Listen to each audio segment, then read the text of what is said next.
I actually have more things about the projective plane. Because a lot of interesting happens once you add this concept of points and infinity. So let's study some of them. Okay, so let's draw a normal line like this. Okay.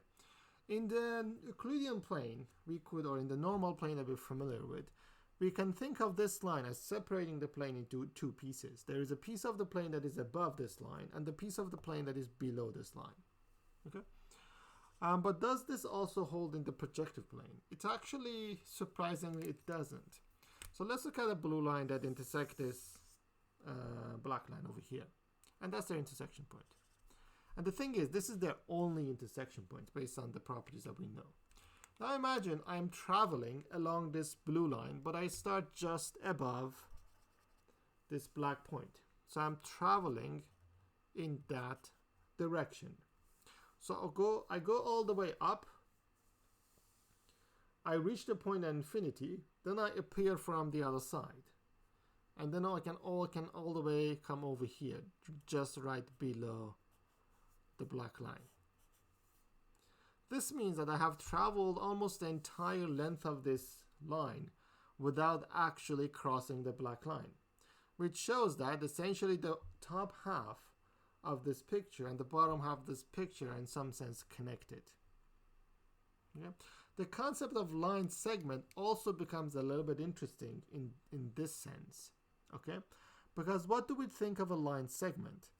Well, we think of a line segment as the piece of a line that connects 2 points. So for example, if I pick, let's say, these two red points, P and Q, on this black line,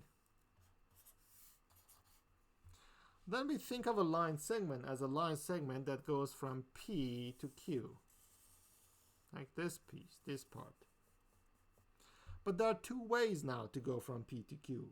I can go in this way. I could also go all the way to the point at infinity, wrap around, and get to Q. So each line is also connected in two different ways. In other words, a line looks kind of like a circle now.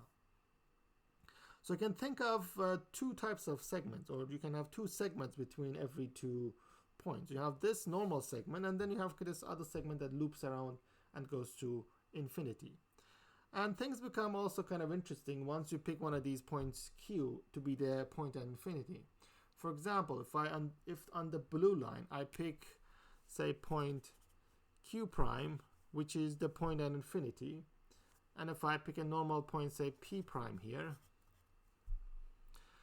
again, there are two segments that go through this. What are those two segments? The two segments are actually two rays that emanate from point P prime. So you have the first ray that looks like this, starts from P and goes that way to infinity.